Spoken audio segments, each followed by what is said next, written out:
Good afternoon. A few things at the top, and then happy to take your questions. Yesterday, Secretary Austin spoke with his UK counterpart, Secretary of State for Defense John Healey, to discuss a range of regional and bilateral issues. The two leaders discussed their close cooperation to address shared challenges, including countering Russian aggression in Ukraine, the ongoing instability in the Middle East, and cooperation in the Indo-Pacific. Secretary Austin and Secretary Healey reflected on the strength of the U.S.-UK defense relationship and committed to continue working together on their many common priorities. Separately, Secretary Austin also spoke by phone yesterday to Ukrainian Minister of Defense Rustem Umerov regarding priority security assistance efforts and Ukraine's ongoing operations. Secretary Austin and Minister Umerov also discussed the strong support from allies and partners in helping meet Ukraine's urgent military requirements. Minister Umerov provided an update on battlefield dynamics as well as the impact of Russia's continued attacks in Ukraine. And the full readouts of both of these calls can be found on defense.gov. And finally, the department continues to closely monitor the situation in the Middle East. As you've heard us say throughout the week, Secretary Austin and the department have taken actions to reinforce the United States' commitment to defend Israel and to protect our forces by strengthening U.S. military force posture and capabilities throughout the Middle East in light of the escalating regional tensions. We remain focused on de-escalating tensions in the region while also postured for deterrence and the defense of Israel. The U.S. government also remains very focused on securing a ceasefire as part of a hostage deal to bring all hostages home and to end the war in Gaza. And with that, I'd be happy to take your questions. Tara. Hey, Sabrina. So let's start with Ukraine. You just did the readout from the call. Did that call include, now that Ukraine is on an offensive, does that change what sort of weapons they are seeking? And would the U.S. support a different request specifically to support this new offensive maneuvers? Thanks, Tara, for the question. So in terms of weapons that we're providing Ukraine, in the immediate, it doesn't impact what we're providing them. But you've seen us change the types of weapons and systems that we've given over the course of time. And certainly since the war began back in February and our first security assistance package rolled out, the types of artillery, the types of equipment that they were getting, you've seen that change and evolve over time to where they have sophisticated long-range capabilities, along with, we're training their pilots on F-16s. So you've seen us modify and give different capabilities over time, and we reserve that right to continue to do that. So has anything changed from the U.S. decision on supporting Ukraine? If it continues to push in further, will there be any sort of limitations on what Ukraine can or cannot do with the systems that the U.S. has provided? So won't get into engaging in the hypothetical, but what I can tell you is that we're in touch with our Ukrainian counterparts. As I mentioned at the top, the Secretary had a call with his counterpart yesterday. We're always assessing what they need on the battlefield to be successful. And we believe the capabilities that we continue to provide them you're seeing those successes come to fruition as they continue to fight along the east and sort of the northern southern part in that eastern area in Ukraine. So we're committed to providing more presidential drawdown packages. I think the most recent one was as of last week. We're going to continue to do that. If there is a change in capabilities or anything that we're providing them, we always read that out in our PDA packages. So we'll keep you updated on that. Okay, just one last one. Any indications that Russia is sending in reinforcements to Kursk? So we have seen some Russian units be redirected from operations in Ukraine towards the Kursk area. These are just early reports, so I can't really say with certainty the numbers or their objectives, but we have seen some movement there.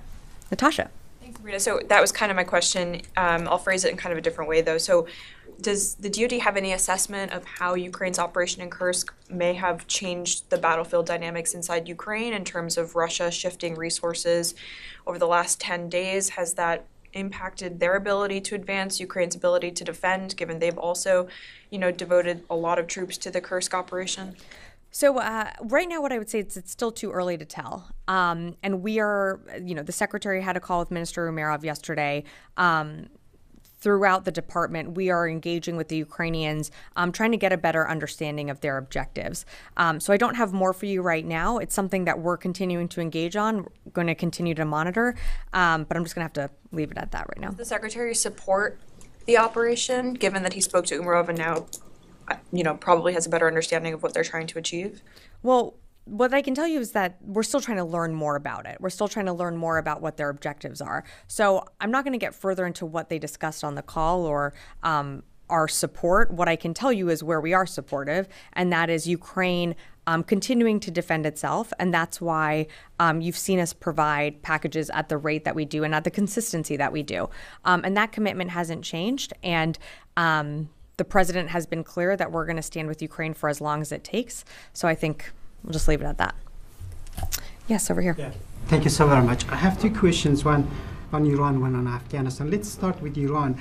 Ayatollah Khamenei, the supreme leader of Iran, yesterday said that non-tactical retreat in any field, including the military, leads to God's wrath. How does the Pentagon interpret that? Does it suggest Iran is still considering a retaliatory attack on Israel, or it includes that Khamenei, the supreme leader of Iran, is backing down? Yeah, I'm not going to speculate on comments that the supreme leader makes. What I can tell you is what we're doing in the region is that you've seen from some of our announcements that the Secretary has made is that we are moving additional capabilities into the region so that regional tensions can calm, and so that we're bolstering our security presence should we need to defend Israel if Iran were to attack. We don't want to see that happen, which is why we've been very clear, and you've heard Secretary Blinken speak to this as well, and Secretary Austin, when they were on their trip in the Indo-Pacific together just a few weeks ago, that we've been very clear with Iran directly, publicly, and privately, that we do not want to see this broaden out into a wider regional war. If Iran retaliates against Israel, how does the Pentagon assess the threats from the proxies in the region in Syria, Iraq, Lebanon, and Yemen? And what strategies are in place to counter these groups if they join forces with Iran in any sort of coordinated attack against Israel? So appreciate the question, but as you know, I'm just not going to engage in a hypothetical on if, what, and when could happen. What I can tell you is what we're doing. And that is exactly what I said earlier, is that we've increased and enhanced our regional presence so that to send a message of deterrence, to send a message that we don't want to see this widen out to a regional war. And when it comes to attacks on our forces, you've always seen us take measures we need in order to respond. And if there were to be any attacks on our forces, whether it be in Iraq and in Syria, we always reserve that right to respond at a time and place of our choosing. But I'll just leave it at that. Dan. So on Ukraine and the situation in Kursk, could you just maybe clarify a little bit about what's happening on the battlefield and how to interpret it? You were indicating that Russian forces have had to be diverted from areas in Ukraine, from Donbass, to help defend Kursk. Is that correct?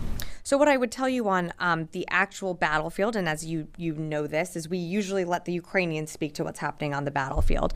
So I would let them really speak to their objectives and what they're looking to accomplish in Kursk. We too are trying to learn more about their objectives and goals.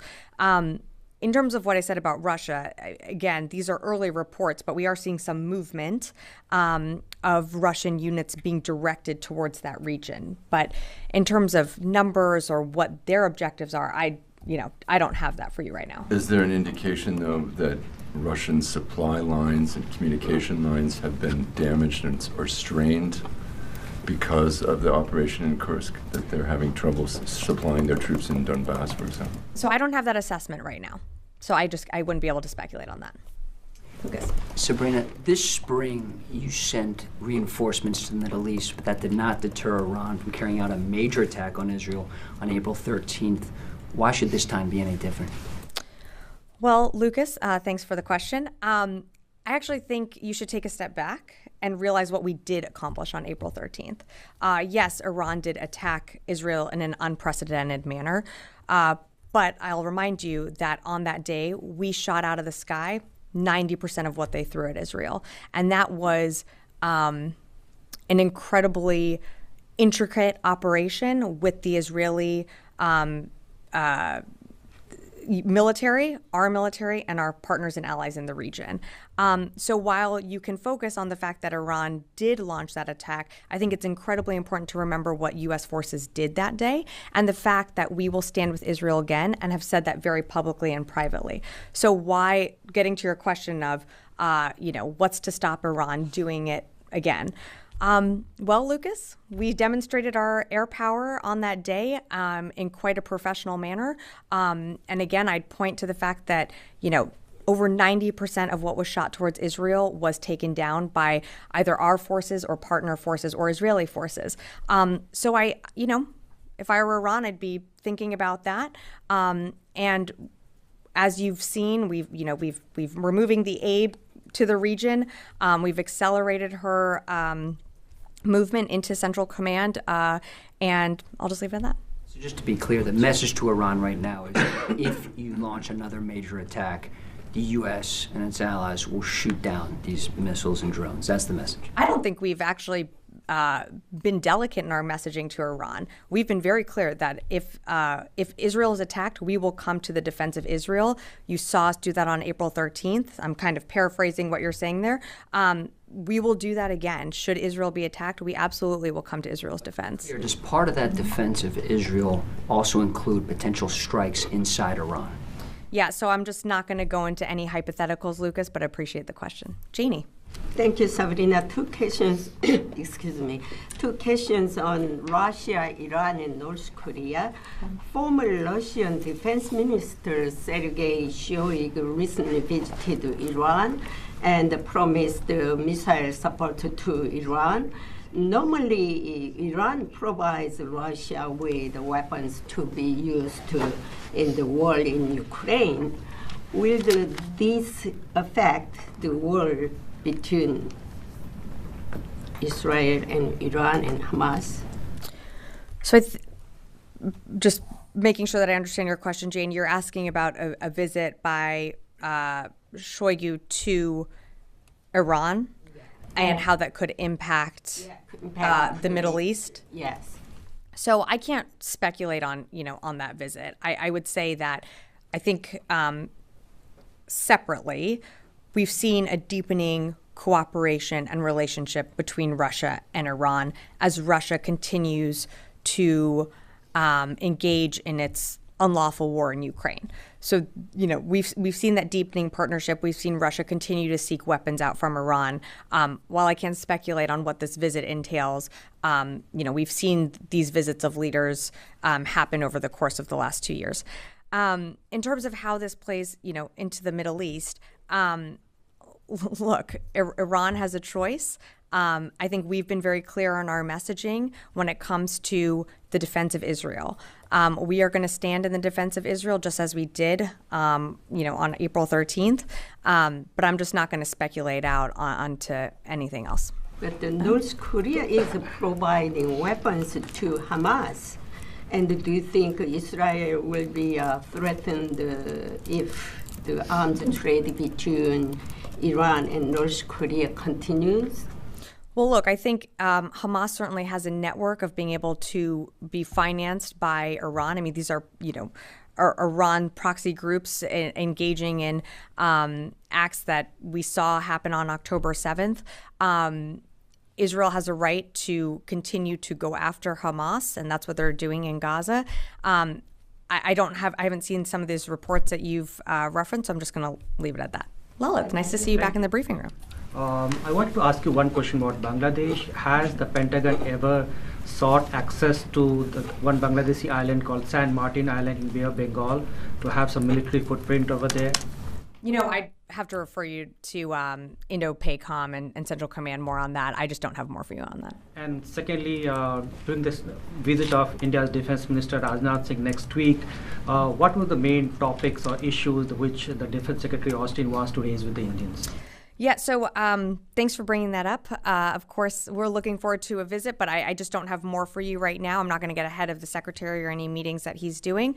As always, we will have a readout of his meeting, but I just don't have more to provide on the front end, but we will on the back end, as we always do. And the next 6 months of this administration, what are the things that Secretary wants to accomplish on the India-U.S. defense front? You know, I think there's many things that the secretary has laid out at the beginning of his tenure that include always, following the NDS. That is our North Star. So our relationships with the Indo-Pacific, meeting our pacing challenge with the PRC, that, of course, is in cooperation with our partner, India. And the secretary is coming off of his 11th visit to the Indo-Pacific. We've hosted, his Indian counterpart here at the State Department, at the White House as well. So the relationship with India remains one of great importance. It's one of great importance to the Indo-Pacific as well. And, as you mentioned, there's a visit coming up, and when we have more to share on that, we certainly will. Thank you. Yeah. Me? Yeah, I'll stop. Yeah. Thank you. So I have a couple on Ukraine. So Sure. Ukraine is asking for permission to use Western weapons for longer-range strikes inside Russia to build momentum during its Kursk operation. Is this something that the United States is considering? So I don't have anything more to provide on long-range deep strike capabilities. We have given them, capabilities and sort of worked with the Ukrainians on setting those parameters, but those haven't changed. Why is this still considered to be escalatory, given that there has been no major response from the Russians to the incursion of Ukrainians into their territory? I mean, it seems like that every red line that Russia draws, Ukrainian military is erasing now. We can have a very long conversation about this. I will tell you that the weapons that we are providing them, and not just, you have to remember, this is not just the United States. This is a coalition of countries coming together through the UDCG, providing weapons and capabilities and support to Ukraine. We believe the best way that they can be effective on the battlefield is by knitting those capabilities together and continuing to push forces back to regain their sovereign territory. That doesn't necessarily happen by doing long-range deep strikes within Russia. And of course, we're worried about escalation. So just because Russia hasn't responded to something doesn't mean that they can't or won't in the future. And that's something that the administration is always weighing. But you have to remember that what Ukraine has been able to do with some of the whether it's from us or other countries, they've been very successful in being able to take back their sovereign territory, and they still continue to do it. This is not something that's going to end in a day, although it could if Putin decided to withdraw his troops from Russia. But certainly Ukraine, it's going to take time. It's taking training. And what I will tell you is what is that our commitment is with Ukraine for the long haul. I'll just leave it at that. Yes. Thank you so much for the opportunity. Couple weeks back, White House Middle East advisor-led delegation visited Saudi Arabia along with Pentagon and State Department officials, held talks there, and just last week we have seen that U.S. lifted ban on Saudi Arabia from offensive air to ground mutations. So question is this part of ongoing Saudi Arabia, U.S. and Israel trilateral deal in the context of Saudi Arabia and Israel normalization? Yeah, so we put out a statement on that from the State Department or from the White House. I would refer you them to speak more to that. That has to do with FMS sales, so I just would refer you to them. And secondly, Saudi Crown Prince just suggests some Congress people that he's at the risk of being assassinated because of normalization talks with Israel. So he's armed forces chief in Saudi Arabia. He's the man who is directly engaged with United States and maybe indirect channel with the Israel as well. So how concerning it is for the United States? I haven't seen those reports, so I just can't offer a comment on that at this time. Thank you. Yeah, over here. Yeah, thank you, Sabrina. Yesterday, State Department's deputy spokesperson told me at no point the U.S. government did discuss the U.S. military withdrawal in Iraq. And soon after these comments, the Iraqi Foreign Ministry issued a statement, and they said there are no U.S. forces in Iraq except for military advisor under the umbrella of the international coalition. And these advisors there's discussion to terminate these advisors in Iraq. Could you tell me, do you have any U.S. forces, troops in Iraq? So, as you know, we have forces in Iraq, and we have forces in Syria, and those forces are there to, or they're committed there to ensure the defeat of ISIS, and we work with the Iraqi security forces to do that. You know that. You've asked me about it before, so I'm not sure where the disconnect is here. If you're asking about the Higher Military Commission, those talks continue and are ongoing, and they are continuing, and you've seen us do readouts of every time those talks happen here or whether it's in Iraq, but I don't have an update on where those stand right now. And the thing is that the Iraqi government says that there is no U.S. forces there advisor. What's the difference between the U.S. troops forces in Iraq and the advisors? So I haven't seen those comments, so I'm not going to directly comment on that. But as you know, because we've talked about this before, we do have forces in Iraq that actually have been attacked before, which you've also asked me about. And so their mission there is to ensure the defeat of ISIS. And we work with the Iraqi security forces to do just that. So while you're referencing someone's comments, I just haven't seen them, so I just don't have more to share on that. Charlie. Thank you, Sabrina. With the Abe Lincoln headed to the vicinity at haste, this has been repeated, it still won't be there for a number of days, so it'll be irrelevant if Iran or Hezbollah were to strike. Is the plan, the strategy to have two carrier strike groups in the vicinity at the same time and maybe have an overlap of the Roosevelt? So I'm not going to speak to timelines or how long one carrier will remain in the region and the other will depart right now. What I can tell you is, the secretary directed the Lincoln to accelerate towards the Central Command area of responsibility. And while I'm not going to engage in hypotheticals, we believe that we are postured in a way that should we need to come to the defense of Israel, even if the Lincoln is not there, we would be able to do so with the carrier that we have there, which is the TR, and other destroyers that we've moved closer to Israel should we need to come to their defense. But it still doesn't answer the question why. Why speed up? What's the rush? Look, I mean, as you know, the TR, when the TR was initially moved into the Central Command area of responsibility, she was eventually going to leave. We were going to have another carrier come in and backfill. We accelerated the Abe's movement to the region because we know tensions are high right now and we want to see them de-escalate. These are all defensive moves. They do send a message of de-escalation. They send a message of power as well, that we will come to the defense of Israel should we need to. And that's why you've seen, it's not just the carrier. You've seen us move also a squadron of F-22s there as well. You've seen us move destroyers closer to Israel. This is all done to send a message of deterrence. And I'll leave it at that. Give us an update on the USS Georgia. The latest update that I have is that she's not in the Central Command area of responsibility right now. Not yet. Yes. Thank you, madam. Two questions, please. One, unrest in Bangladesh still continues. As far as U.S. military is concerned, have they ever, if Bangladeshi military have ever asked any help from the U.S. military in those arrests, or before or now? Not to my knowledge. We have not received a request for assistance, but also that I can't speak for State Department, so I'd refer you to the state to speak more to that. And second, madam, today is India's 77th Independence Day. And yesterday, India shown to the world military might on the streets of Delhi, and including Defense Minister Mr. Rajnath Singh, that like Lalitha is coming this week in Washington, was also there.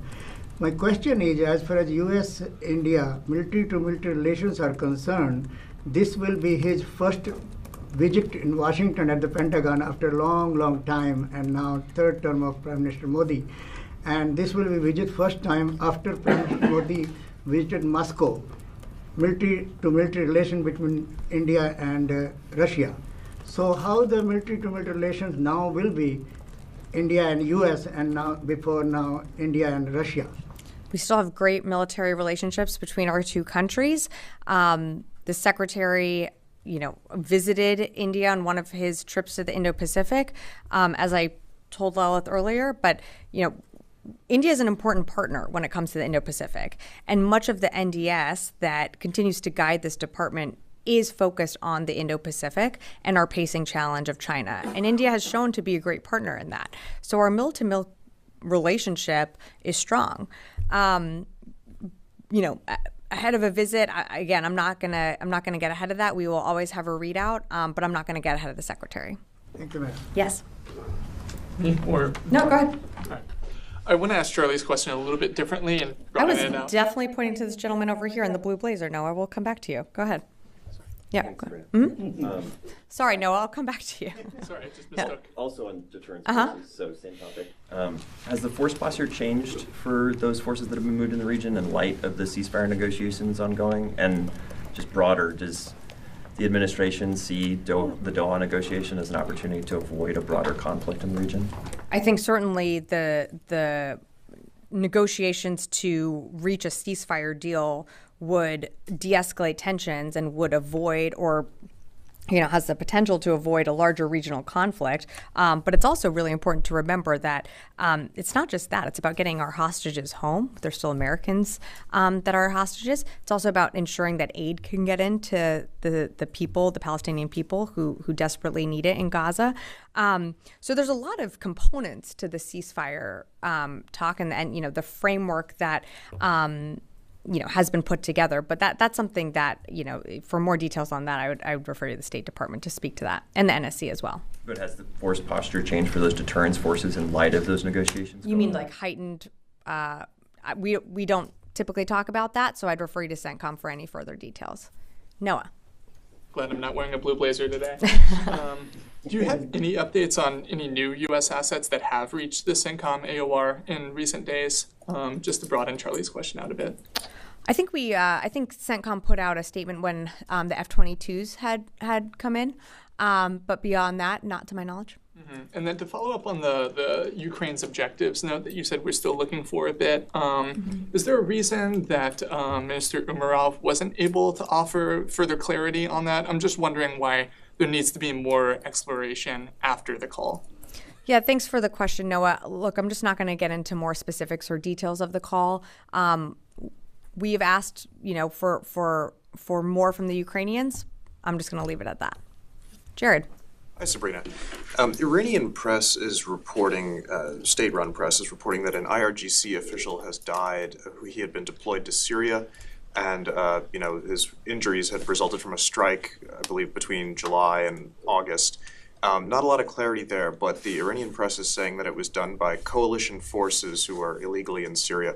Did the United States conduct a strike? Does the department believe they may have killed an Iranian IRGC official?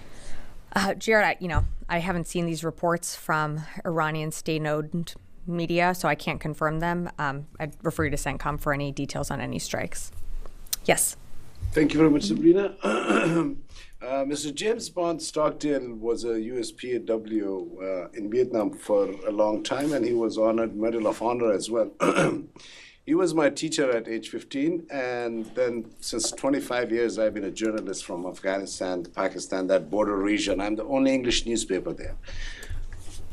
Can you explain to your State Department colleague that journalists who have worked in these terrorist zone areas and who were the first media providers to the US bases over there, they at least treat them with respect? Both Vedant and Matt, since last 1 year, because of some policy difference, they treat me with so much respect. And this podium, you guys have treated me with so much respect. So is it possible that you at least tell them that journalists who are from the war zone areas, they act, their attitude, their everything is a little different than these diplomatic trained journalists, you know what I mean? So, look, they're my dear colleagues at the State Department. I'm not exactly sure what you're referring to here, but go ahead. Please, you were going to say something. I can tell you that, this administration, I think, certainly values journalists wherever you are in the world. We value your coverage. We value the questions that you ask us here at the briefing room, whether it's in this briefing room or other briefing rooms across the administration. And I don't know if you have a question, but happy to take it. Yesterday, the Taliban were celebrating their 3 years anniversary of their takeover in Afghanistan.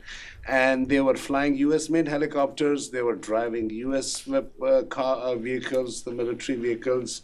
I had emailed this office, Pentagon, right before the US withdrawal as well, that what's going to happen. So at least, can the US now at least disable these helicopters, these big things, or no, they have not thought about it? So this isn't like The military hardware Okay. they were displaying yesterday at the Bagram Air Base. Okay. So, look, I don't have a comment on the types of parades that, the Taliban is doing right now. But, as the department, as we come up on, closer to an anniversary, I would say that we are certainly grateful for all those that have served, for their bravery, for their selflessness, for their compassion every single day that they showed while they were in Afghanistan. And we certainly honor those that came back and those that made the ultimate sacrifice, but I just don't have a comment to offer on the Taliban. Thank you. Just last question. Several senior Pakistani military officials has been arrested in the last couple of days, including a spy master, the general, and they were arrested on corruption charges. Senior politicians, Javed Hashmi, and Georgetown graduates, again a senior politician, Mushahid Hussain, they all complain from the U.S. that the U.S. only contacts the Pakistani military more directly instead of the people-to-people relationship instead of the diplomatic. Do you guys ever feel that? Have anybody ever told you that the people of Pakistan, who many of them support democracy as well, but when their senior politicians say that the U.S. military keeps more focus on the Pakistani military than the diplomatic relations, is that anything of concern to you or not? So I think two separate questions here. In terms of the reports that you're cited, where are those reports regarding the arrests? I just don't have anything for you on that. That's really a Pakistani internal matter for them to speak to. As you know, the U.S. values our partnership with Pakistan and engage with both military and civilian leaders based on mutual interests. And we remain committed to working with Pakistan to support regional stability and our mutual goals. And I'll just have to leave it at that. Konstantin. Thanks. Just a quick update on JLOTS, if you don't mind. Has the remaining aid that was in Cyprus been finally delivered, and are there any JLOTS components or personnel still in the region? Hang on. I have an update. Give me a sec. Okay. Okay, it's not working, so we're just going to wing it. No, just kidding. Okay, so in terms of JLOTS, there is approximately, I got it, hold on. There's approximately 6 million pounds of aid left on the Cape Trinity. That has not been fully distributed into Gaza yet. We're still working that through. In terms of redeployment, and this is what I wanted to make sure that I had for you. 235 soldiers returned to Joint Base Langley Eustis earlier this month. 209 sailors returned to Naval Air Station North Island last week. And an additional approximately 100 will be returning in the coming days. We expect all personnel and equipment to be coming home by mid-September. As soon as that aid is distributed, and as you know, we are committed to making sure that that aid does get distributed into the people of Gaza, but that is still ongoing. Thank you. Okay, yes, in the back. Thank you, Sabrina. Two questions. First one, do you have any new information about the possible of Iranian attack? I mean, if they move some of their assets to prepare for that attack? Because we heard that last days that you don't have anything about that. So do you have any new information about that? Yeah, I don't have anything to provide. We certainly wouldn't get into intel assessments. We remain postured, of course, to protect our forces and to come to the self-defense of Israel. But I just don't have anything to share on any type of attack. And as I read out in the top, it's something that I know there's keen interest in. We're going to continue to monitor what's going on in the region, but I just don't have more to share or a crystal ball to predict the who, what, when, where, and how right now. My second question, do you still haven't seen any signs that Hezbollah wants to start a new war? And do you expect that they would observe a 6-week ceasefire, let's say if the deal will done in Doha and the Houthis too? Well, look, I think a ceasefire deal is good for everyone. That's something that the president has been pushing, and you saw him outline that earlier this year, some of the framework component pieces. Those talks are ongoing. It's an important step to securing the release of hostages, some of which are American citizens. We want to see them come home. We do think a ceasefire would certainly de-escalate tensions in the region, and that's ultimately what we want to see. Mike, did you have a question? I Sure. The Ukraine's cross-border operation into the Kursk region was the most significant mission really since the start of the war. This was apparently done without the knowledge of their largest patron, the United States. Now, why shouldn't that be considered an intelligence failure in the part of this administration, this building, and the rest of the IC? Well, Mike, I'd push back on that a bit. I think some of the things that the Ukrainians demonstrated earlier on in the war is the ability to hold Kyiv, and then subsequently Kharkiv, Kherson. They were able to hold major cities that I think back then you were here in this briefing room as well, and speculating on what the Ukrainians would and wouldn't be able to hold. In terms of, is this an intelligence failure? No. The United States did not know that this happened until we were after not. the fact. Yep, we were not made aware of this operation. That doesn't mean that it's an intelligence failure. What I would tell you is that we are working with the Ukrainians to better understand their objectives, and I'm not going to go beyond what we had in that readout. They didn't let anyone in the administration know. Does that indicate that there's a lack of trust between Kiev and Washington? No, I don't think so, Mike. I would actually push back on that. We have a very good relationship with our Ukrainian counterparts. The secretary, on an almost weekly basis, is speaking to his Ukrainian counterpart, and it's not just the secretary; it's the Secretary of State. It's other administration officials across this administration, including the president. There is deep trust there, and there has to be deep trust. We're on our 62nd presidential drawdown package. We are pouring millions upon billions of dollars into Ukraine to make sure that they have what they need on the battlefield. We are assisting them with their capabilities. We're training their pilots. We're training their infantry to be better, to improve their skills. There's absolutely trust there. As we said, we didn't know about this one operation. That doesn't mean that we're not engaged on other things. And I'm just going to leave it at that. Oh, boy. Dan, and I'll take two more, and then that's it. To the Middle East, are there indications of an increased threat from the Iranian-backed militias in Iraq and Syria in recent days? Is there any kind of change in the posture of those adversaries? And then also, given the threat that's kind of continuous to those U.S. forces in Syria and Iraq that you were talking about earlier, what is the rationale for keeping U.S. troops in Syria, for example, if ISIS is severely degraded and mostly defeated? So on your first question, so I'm not going to speak to any force posture changes. I'm not aware of any heightened levels in the recent days, but I'd refer you to CENTCOM. In terms of the rationale of keeping forces within Syria and Iraq, we are there to ensure the defeat of ISIS. That by no means that ISIS has completely evaporated. They still remain a threat. You might remember from this podium just a few weeks ago, I was asked about a concert that was canceled because of an ISIS threat. So ISIS remains a very real threat in the region and around the world. Were they the threat that they were 2014, 2016, when our forces were at the height of engaging them and they were outside of Baghdad? No, that threat has evolved, and they have changed their tactics and methods and become degraded because of the global coalition that we've built. But ISIS still remains a threat, and I don't think we're turning a blind eye to that in any way. Okay, two more. One, and then Charlie gets the last one. Colleague's question about ISIS. So, President Biden repeatedly said that Over the Horizon is an effective program to monitor, to control what's going on in the region like Pakistan and Afghanistan. What is the Pentagon's assessment on that? Is that effective?